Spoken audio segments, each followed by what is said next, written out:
Għalkemm il-Partit Nazzjonalista qed jipprova jagħmel kapital fuq l-impożizzjoni tal-Excessive Deficit Procedure mill-Kummissjoni Ewropea fuq pajjiżna, taħt Gvern Nazzjonalista din il-proċedura ġiet imposta b'mod ferm aktar qawwi billi il-Gvern intalab sabiex inaqqas l-ispiża tiegħu b'40 miljun euro.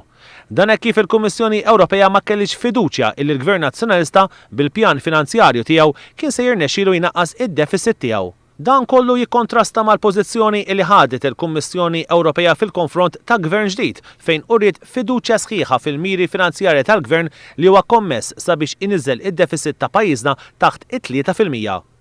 Il-Kummissjoni Ewropea imponiet l-Excessive Deficit Procedure wara li l-Gvern Nazzjonalista falla bil-kbir fil-miri finanzjarji tiegħu.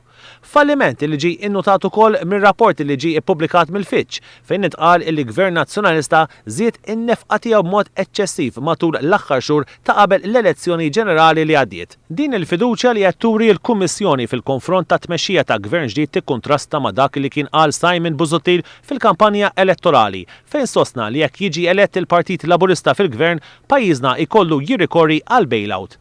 Dan kollu qatt ma ġie kkunsidrat mill-Kummissjoni Ewropea illi bekk tat ċertifikat ieħor ta' sfiduċja lil kap nazzjonalista Simon Busuttil. Dan kollu huwa sinjal pożittiv għal futur tal-ekonomija Maltija bit-tmexxija tal-Gvern immexxi minn Joseph Muscat, filwaqt li ħalli marka oħra kera fuq tmexxija tal-Partit Nazzjonalista li għadu immexxi mill-istess nies li waslu il-pajjiż f'din is-sitwazzjoni.